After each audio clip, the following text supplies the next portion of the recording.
What is happening, guys? So it is exactly 4 weeks since I had my hair transplant in Istanbul, Turkey with Get Hair and Dr. Tayfun. So I just wanted to give you a little update on exactly how it's looking. So I'll kind of just come in as close as possible to the camera like so.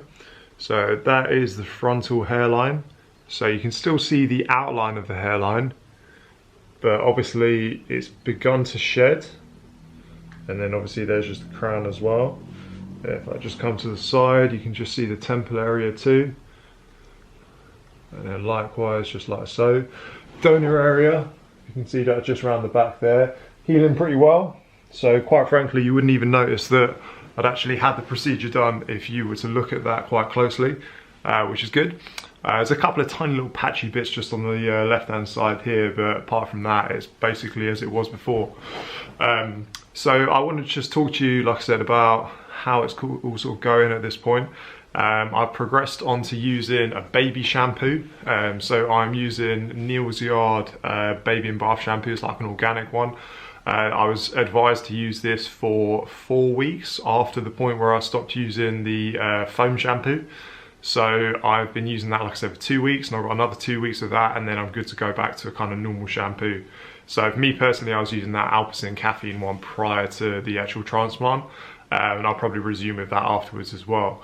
So like I said, you can see that the frontal area is, it's a bit thin obviously and stuff too, which isn't ideal, but it is only temporary. Hopefully it kind of grows back thick and basically like the rest of my hair. They kind of call this stage the ugly duckling stage, and you can sort of see why really.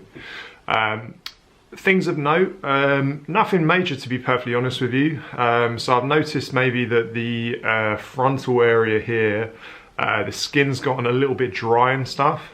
So what I actually did the other day was just use some of the lotion that I was using for the initial 2 weeks directly after the procedure, just to help moisturize. So that was the panthenol lotion with like aloe vera and shea butter and stuff. I put that on for probably about half an hour, and then had my normal shower and stuff afterwards, and that did actually help quite a lot. It took a bit of the redness down that was there anyway, and it definitely helped kind of moisturize the skin so it wasn't sort of drying out or anything. So yeah, in today's video, obviously this is the 4-week point. I'm going to give you an insight into what it looks like after 6 weeks, then 8 weeks, and then basically at the 8-week point, that's the first point where I can have a normal haircut. And I'm going to do obviously like a before and an after. So probably in a month's time, it's going to be looking a little bit wild. Right, there you go, man. Right guys, so this is the 6-week mark. So it's exactly 6 weeks today. So I'll go in a little bit closer to the camera here, and you can see there is just the little bit of redness down at the front. You can see that there are still some follicles that are starting to kind of grow normally, etc. However, obviously most of the other ones that have been implanted have now shed at this point.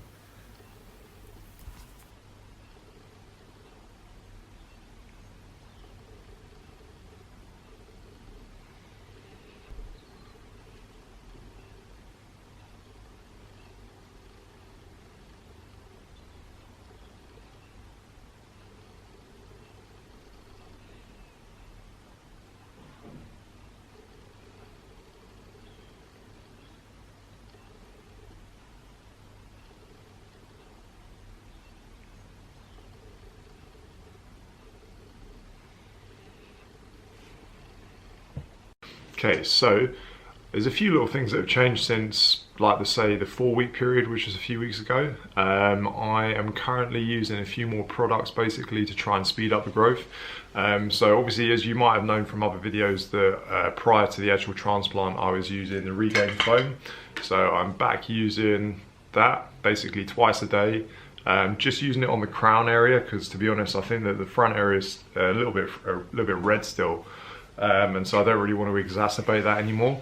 And I'm actually using that in conjunction with one of these, which is a Gain Derma Roller. So it's not an expensive one. I bought it on Amazon for like £12 or something. And all I basically do is just rub that back and forth over the crown area prior to putting the Regain Foam on twice a day. When you do it, it kind of feels a bit like I don't know, you're almost kind of damaging the skin a little bit and stuff, like it's a little bit uncomfortable. but it doesn't last very long, and you can definitely sort of feel almost like a throbbing feeling once you've actually done that, which is, I would say, basically just because there's a lot more blood flow to that area as a result of using that item. From day 15 to day 45, which is basically today, I've been using an organic baby shampoo. So it's that one just there, Neil's Yard. Just focusing on that. I got that on Amazon. It was like £10. It's pretty cheap. It's not the best shampoo, to be honest with you, just because a lot of kind of organic shampoos don't have any of the chemicals that lather up, which meant that compared to especially the foaming shampoo that I was using before, what I was basically having to do was put it onto my hands, rub it into the donor area at the back here where obviously there is a bit of hair, so that it could actually kind of foam up a little bit, and then taking some of that and then placing it just by patting it on the front of my head here. If I'm totally honest with you, I'm glad to see the back of it. It's not a great shampoo, but obviously, you know, you are supposed to use an organic or baby shampoo for that kind of 30-day period after the initial 2 weeks with the lotion and the foaming shampoo. Basically now I'm back to normal, so I can use just the shampoo that I was using before basically. So the one that I'm using, mash up bottle, but it's the only one I had in the house, but just wanted to kind of give you an idea, is Alpsin caffeine shampoo.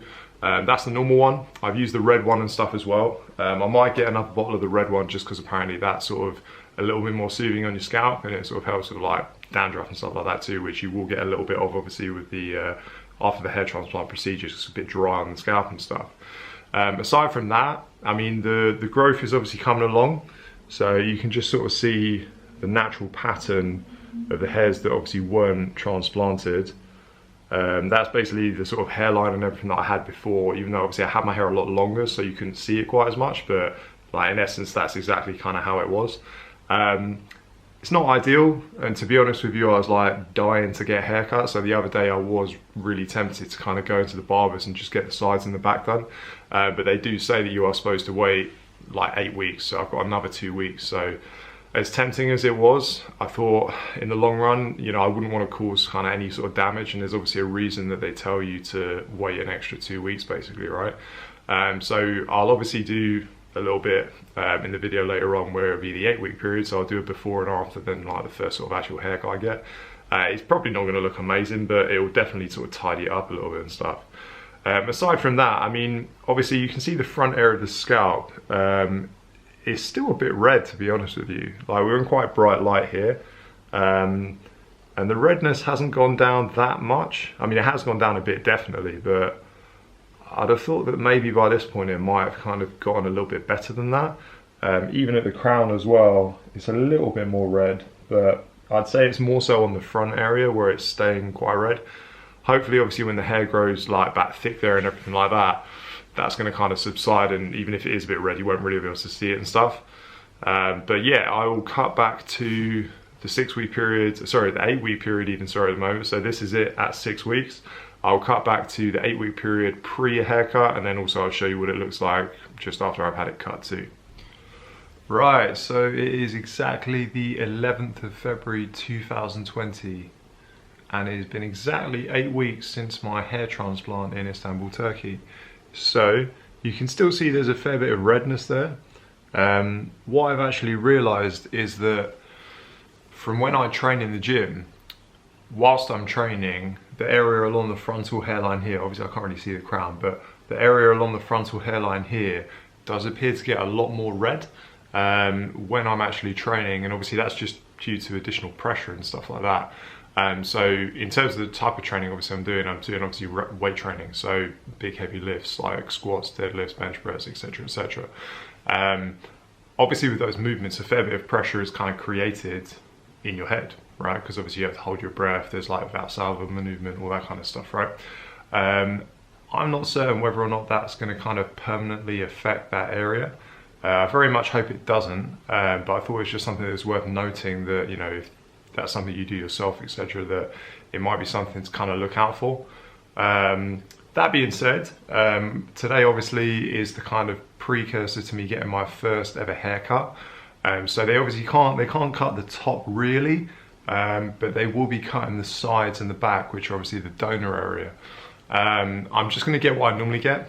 So it's going to be kind of like from a 1 probably, maybe a 0.5 at the lowest point here, and then just kind of like a slight fade up towards, yeah, sort of mid fade height wise around here, nothing too high and stuff. I'm hoping that it doesn't look ridiculous, but quite frankly, I don't really think it can look much like, well, much less messy than it does at the minute, basically, right? I'm gonna go and get that done now, and I'm gonna let you see what it looks like after. Just before I do, here is a final look at the kind of almost 8-week finished product. So that's close up along the frontal hairline. I'm hoping that it's obviously kind of focusing in. And then obviously we've got the crown area too.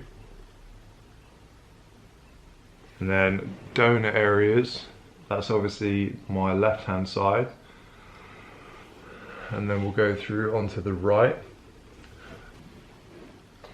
That is the back, just round like so. So you can see that, quite frankly, you wouldn't even know that I'd actually had a transplant done there, which is good, obviously. And yeah, there we have it. So I mean, like I said, the whole process has been quite straightforward. I haven't really had to do anything. Like I've said previously in the video, I'm using the Regain foam stuff on the crown area. So that's actually on there at the minute in case it looks a little bit different and stuff anyway. But like I said, yeah, I'm gonna go and get a haircut now, and I will show you what it looks like afterwards. Right guys, so I've just had my very first haircut.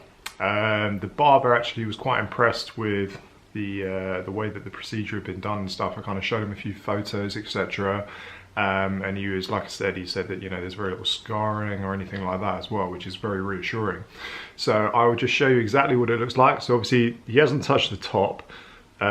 He's just basically used clippers on the sides. So he's gone quite short, which is kind of how I normally have my hair anyway. So that's the left side, and we've got the right side. Obviously the top is basically the same. He hasn't really touched it at all, really, because obviously you're not really supposed to. There's not really any hair there to cut anyway. And then there is the back as well. So I'll just give you a little kind of, well, there's not much hair to do that with really now anyway. Just like so. And yeah, it's pretty decent actually, to be honest with you. It looks an awful lot neater, which I'm glad of, just because quite frankly it was an absolute mess before. So what I will say is that obviously with the hair on the back and the sides now a lot shorter, it does kind of frame your face a little bit better, meaning that, I mean obviously it's noticeable, but definitely not quite as noticeable. You just see, like I said, along the frontal hairline, you can kind of see where it's going to end up being. The rest of the hair is looking pretty nice. And that is that. So yeah, like I said, this video is basically like 4 weeks, 6 weeks and 8 weeks. So as I said earlier, today is exactly 8 weeks.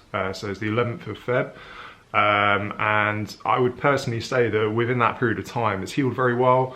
You can kind of see the outline of where my hair's now going to be and stuff.